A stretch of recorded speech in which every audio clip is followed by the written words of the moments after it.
BB851, turn right heading 180. Order 14 Papa, turn right 245, report localizer established 27. Hi everyone, welcome back to DJ's Aviation. Today I have my first installment to my supposed weekly aviation news series. Obviously, with a large amount of news coming out every week, inevitably there are stories I do miss out on. And my aim in these sort of videos is to cover anything I miss in my singular news videos that you will usually see every single day. Right now I have the time to compile these videos, so there'll probably be only 2 of these episodes. You'll see one right now, and then there'll be probably one next week, fingers crossed if I do have the time. The 2 episodes you're going to see are likely going to be longer than 10 minutes.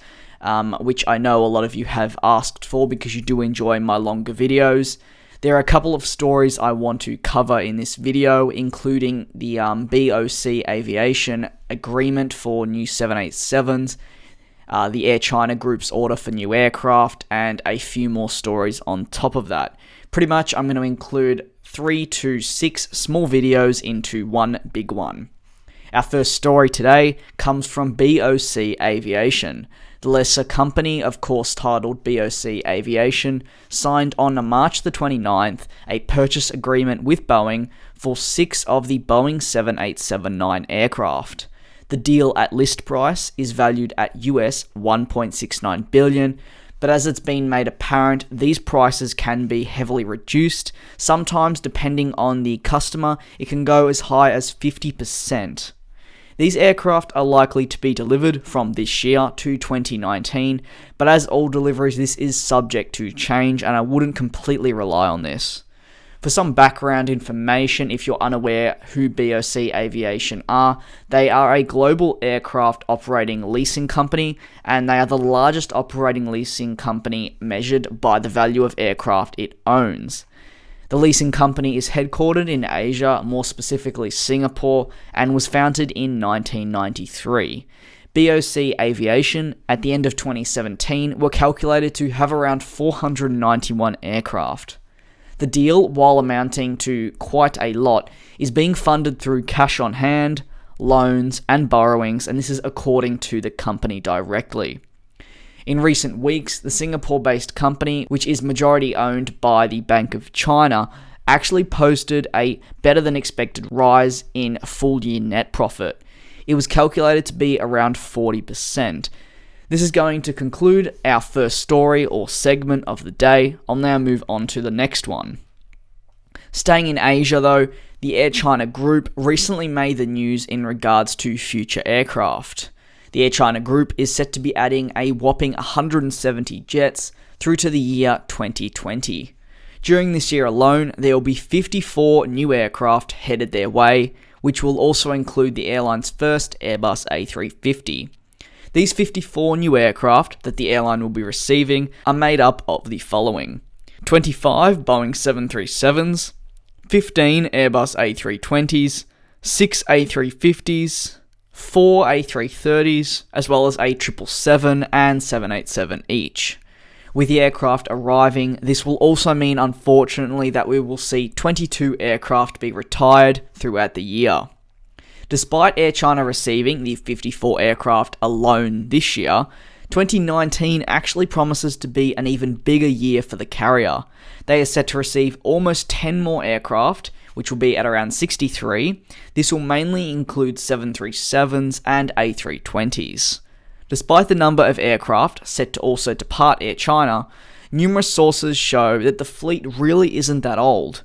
With an average age of around 6.5 years, with aircraft like the 767 and 757 reaching up to 25 to 30 years with some carriers, it signals the Air China Group's next generation of aircraft are coming through. In fact, they aren't the only airline about to have a similar situation hit them. Etihad Airways, who have a relatively young fleet, are getting ready to welcome in a bunch of new aircraft despite them struggling financially. These aircraft include the 777-8, the 777-9, the A350-900, A350-1000, and the 787-10.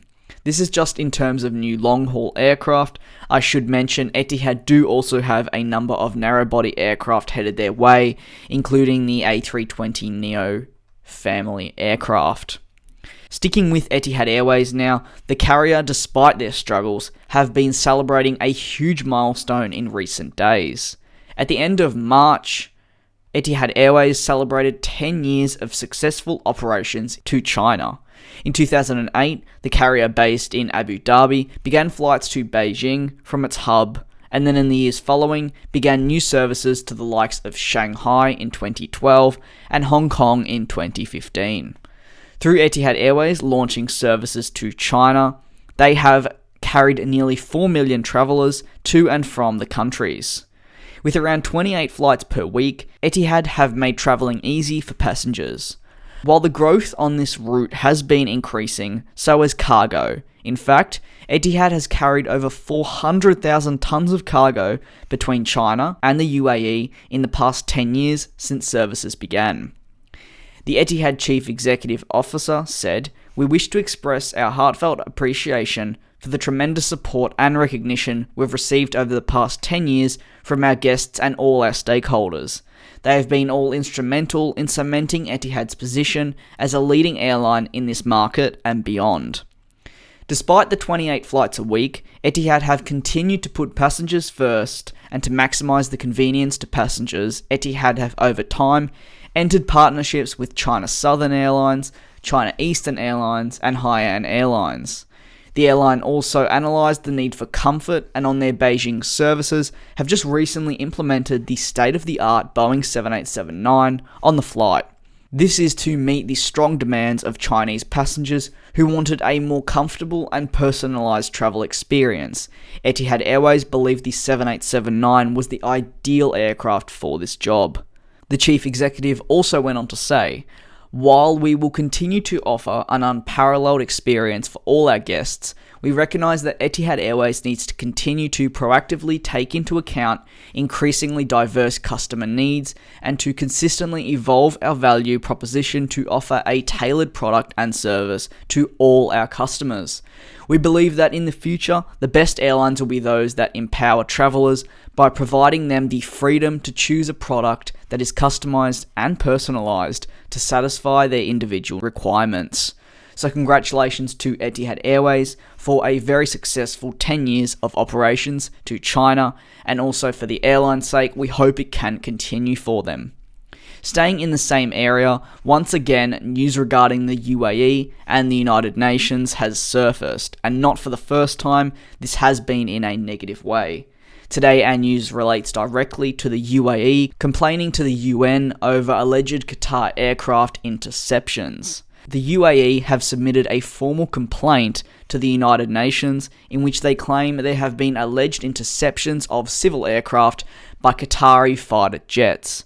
Tensions have been running high for some time now, and it doesn't seem to be calming down in the slightest.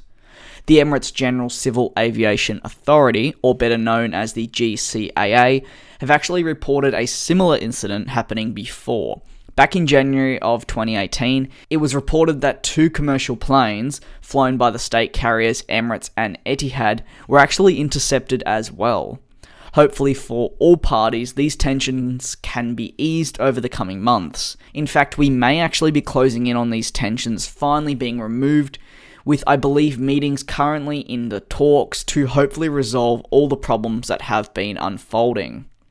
The final piece of news in this packed episode relates directly to Aegean, and hopefully I've pronounced that correctly. It's not an easy one to pronounce for me.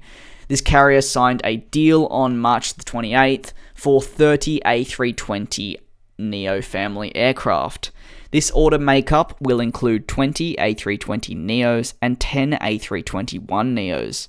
Airbus have actually also stated that the carrier, which is based in Greece, will likely receive more aircraft from leasing companies as time moves forward. As I just mentioned, Airbus did state the leasing companies may also be an option for the Greek carrier. However, the official deal will actually have a further 12 options if the airline wishes to activate them.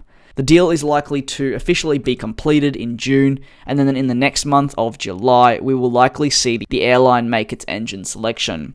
I haven't done this sort of video before, as I've always preferred my current format, but this is a requested video, so if you did enjoy it, feel free to let me know. As I mentioned at the beginning of the video, it's unlikely I'll be doing many of these, as it means I have less content throughout the week, but nevertheless, for the people who enjoy my longer videos, I do hope this was enjoyable to you.